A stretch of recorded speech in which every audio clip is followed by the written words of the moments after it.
Good morning everybody. এখানে দেখতে পাচ্ছ একটি কম্প্রেসার আছে, যে কম্প্রেসারটি আমাদের রেফ্রিজারেশন সিস্টেমে ব্যবহার হয়।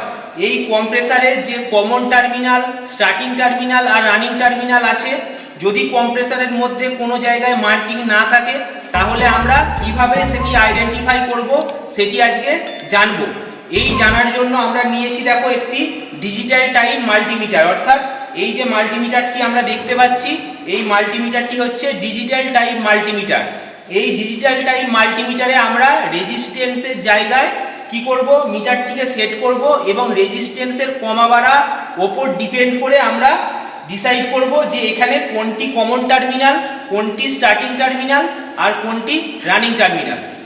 আমাদের রেফ্রিজারেশন সিস্টেমের কম্প্রেসার, এই কম্প্রেসারের আমাদের কমন, স্টার্টিং আর রানিং আইডেন্টিফাই করার জন্য আমরা নিয়েছি ডিজিটাল টাইম মাল্টিমিটার। এই ডিজিটাল টাইম মাল্টিমিটারটাকে আমাদের প্রথমে সেট করতে হবে। কতই সেট করব, আমরা ওহম যেখানে থাকবে ওহম, এই ওহমের জায়গায় আসব এবং দেখো এখানে 200 লেখা আছে, 200, এই 200-এ আমরা রেগুলেটরকে সেট করব এবং সেট করার পর আমাদের কি করতে হবে, আমাদের এই প্রব দুটি যেটা আছে এই প্রব দুটি টাচ করে দেখতে হবে আমাদের এই মাল্টিমিটারটি ঠিক আছে কিনা। প্রথম দেখো আমি টাচ করছি, টাচ করার পর এখানে মাল্টিমিটারের ডিজিট শো হচ্ছে, তার মানে আমার মাল্টিমিটার ওকে কন্ডিশনে আছে। তারপর আমাদের কি করতে হবে, এই যে তিনটে টার্মিনাল আছে, দেখো এখানে একটি টার্মিনাল আছে, এখানে একটি টার্মিনাল আছে আর এখানে আরেকটি টার্মিনাল আছে। এই তিনটে টার্মিনালকে আমাদের মনে মনে এ বি সি বা এক্স ওয়াই জেড এরকম তিনটি ধ্রুবককে ধরে নিতে হবে। যদি আমি এটাকে এ ধরে নিই আর যদি এই টার্মিনালটাকে বি ধরে নিই এবং এই টার্মিনালটা, তাহলে আমাদের কি হলো, সি টার্মিনাল। তাহলে আমাদের প্রথম দুটি টার্মিনালের মধ্যে টাচ করতে হবে। দেখো আমি এ আর বি এর মধ্যে টাচ করছি, এ আর বি এর মধ্যে টাচ করে আমরা কত রেজিস্ট্যান্স পাচ্ছি, 6.9 রেজিস্ট্যান্স শো হচ্ছে। তার মানে এ আর বি এর মধ্যে রেজিস্ট্যান্স হচ্ছে আমাদের 6.9। এটি কোনো খাতায় লিখে রাখতে হবে, যদি মনে রাখা যায় তাহলে মনে রাখলেও হবে।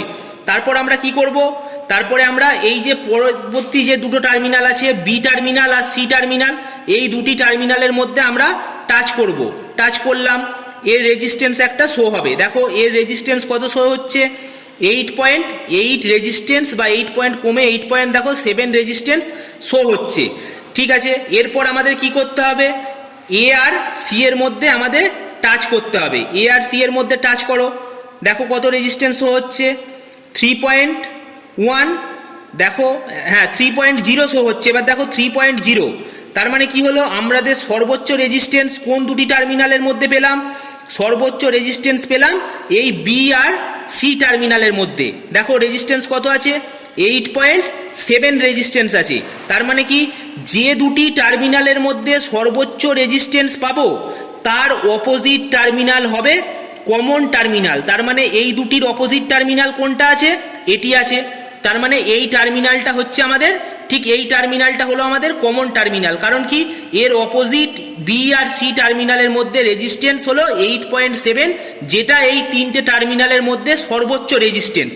এবার আমাদের চেক করতে হবে স্টার্টিং আর রানিং। স্টার্টিং আর রানিং চেক করার জন্য এই কমনকে আমাদের ধরতে হবে, কমনের সাপেক্ষে যে দুটি টার্মিনালের মধ্যে রেজিস্ট্যান্স সব থেকে বেশি হবে সেই টার্মিনালটি আমাদের হবে স্টার্টিং টার্মিনাল। এবার চেক করি, তাহলে এটি আমাদের কমন পেয়ে গেছি, কমনের সাপেক্ষে এই টার্মিনালের রেজিস্ট্যান্স কত পাচ্ছি, দেখো চেক করছি কত পাচ্ছি, 6.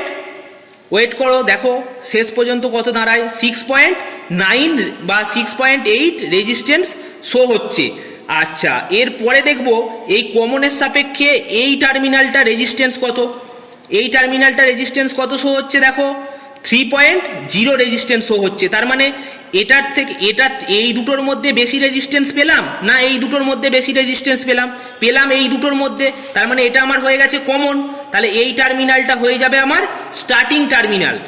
যে রেস্ট অফ টার্মিনাল পড়ে থাকবে সেই টার্মিনালটি হবে আমাদের রানিং টার্মিনাল।